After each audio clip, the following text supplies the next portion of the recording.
अस्सलाम वालेकुम नाज़रीन, मां आहियां शुएब अली उमरानी ऐं तव्हां ॾिसी रहिया आहियो BR टाइम न्यूज़। सभ खां पहिरियां शामिल कंदासीं हीअ रिपोर्ट।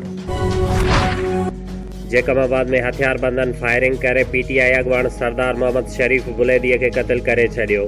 वाक़े बैदि जवाबदार फरार, लाश अस्पताल मुंतक़िल। गिलगित बल्तिस्तान 2 जे गैर हतमी नतीजनि ख़िलाफ़ पीपल्स पार्टीअ जे कारकुननि जो गिलगित जे मुख़्तलिफ़ इलाइक़नि में एहतिजाज। मछरियल माण्हुनि पारां गाॾियुनि ऐं सरकारी ऑफिसज़ खे बाहि। DIG गिलगित वकास अहमद चयो आहे त मुज़ाहिरीन धांधलियुनि जा इल्ज़ाम मढ़ींदे सरकारी ऑफिसज़ ऐं चइनि गाॾियुनि खे बाहि ॾेई साड़े छॾियो आहे। सूरत हाल खे वधीक कंट्रोल करण लाइ पुलिस जी वधीक नफ़री तलब कई वई आहे। CCTV फुटेज जी मदद सां कुझु शरपसंदनि जी सुञाणप कई वई आहे। बिलावल भुट्टो ज़रदारीअ जे तर्जुमान मुस्तफ़ा नवाज़ खोखर चयो आहे त वफ़ाक़ी हुकूमत गिलगित जे इलेक्शन चोरी करण बैदि हाणे तशद्दुद ते लही आई आहे। कोरोना केसिस में ख़तरनाक हद ताईं वाध खां पोइ समूरे मुल्क जा तालीमी इदारा 26 नवंबर खां 24 डिसंबर ताईं बंदि करण जो ऐलान। 25 डिसंबर खां 10 जनवरी ताईं सियारे जूं मोकलूं हूंदियूं। डिसंबर महीने में शागिर्दनि जा रिथियल समूरा इम्तिहान बि मुलतवी। तालीम वारे वफ़ाक़ी वज़ीर शफ़क़त महमूद तालीम जे बैनल सूबाई वज़ीरनि जे इजलास खां पोइ प्रेस कॉन्फ्रेंस कंदे चयो त 26 नवंबर खां 24 डिसंबर ताईं तालीमी इदारा बंदि रहंदा ऐं घरनि में ऑनलाइन तालीम जो सिलसिलो जारी रहंदो। 25 डिसंबर खां 10 जनवरी ताईं सियारे जूं मोकलूं हूंदियूं ऐं उन खां पोइ 11 जनवरी ते समूरा तालीमी इदारा खोलिया वेंदा। मार्च ऐं अप्रैल में बोर्ड जा थींदड़ इम्तिहान मई में कराइण जी सिफ़ारिश। सिंध जे तालीम वारे वज़ीर सईद गनीअ चयो आहे त हिन साल शागिर्दनि खे बिना इम्तिहान जे प्रोमोट न कयो वेंदो। समूरनि तालीमी इदारनि बदिरां 73% इनरोलमेंट वारा स्कूल बंदि कया वञनि।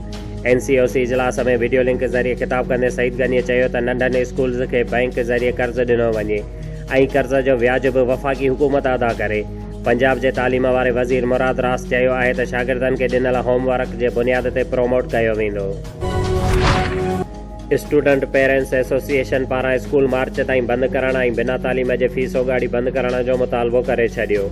अॻुवाणनि चयो आहे त छा तालीम खाते खे ख़बर आहे त कोरोना जनवरी ताईं ख़तमु थी वेंदो। उहो सभु कुझु फीसो गाड़ीअ लाइ कयो पियो वञे। फीस वारे मामले ते समूरा इदारा ख़ामोश छो आहिनि?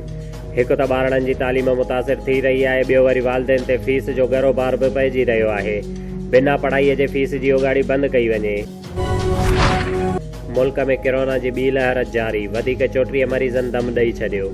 2756 नवां केस बि साम्हूं अची विया। NCOC मूजिबि फौतियुनि जो अंगु वधी 7696 ऐं मरीज़नि जो मजमूई तादाद 3,76,929 थी वियो। मुल्क अंदरि कोरोना केसिस में ॿीण ते इज़ाफ़ो। मुस्बत केसिस जी शरह 7% खां वधी वई। जंहिं दौरान तालीमी इदारनि में कोरोना जे मुस्बत केसिस जी शरह 82% रिकॉर्ड। वफ़ाक़ी वज़ीर असद उमर जी सदारत हेठि इजलास दौरान कोरोना सूरत हाल जो जाइज़ो बि वरितो वियो। हैदराबाद में कोरोना केसिस में वाध खां पोइ शहर जे 6 UCs जा 17 इलाइक़नि में स्मार्ट लॉकडाउन लागू। होटल्स ऐं ॿिया समाजी राब्तनि वारा हंध बंदि कया विया। स्कूल ऐं आम वापे जे शयुनि जा दुकान खुलियल। स्मार्ट लॉकडाउन सबबि कोरोना मुतासिर इलाइक़ा 5 डिसंबर ताईं बंदि रहंदा। वज़ीर आज़म इमरान ख़ान सुभाणे वफ़ाक़ी काबीना जो इजलास तलब करे वरितो। इजलास में ॿारनि ऐं औरतुनि सां ज़्यादती कंदड़ जवाबदारनि खे सख़्त सज़ाऊं ॾियण लाइ ऑर्डिनेंस जी मंज़ूरी ॾिनी वेंदी।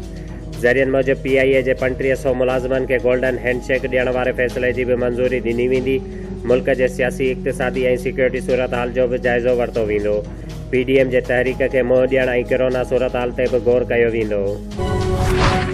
बेरिया रोड शहर जे मेन बाज़ार में फ्रांस में गुस्ताखाना खाका शाया करण ख़िलाफ़ बेरिया रोड जे ताजिर हज़रात फ्रांस जे सदर मैक्रोन जूं जूतनि जो निशाननि सां बणियल तस्वीरूं पंहिंजे दुकाननि, गलियुनि ऐं चौराहनि जे अचण वञण वारनि रस्तनि ते लॻाए छॾियूं त जीअं उतां जे हर गुज़रंदड़ शख़्स फ्रांस जे सदर मैक्रोन जे शक्ल ते पंहिंजा जूता घुमाईंदो गुज़रंदो वञे।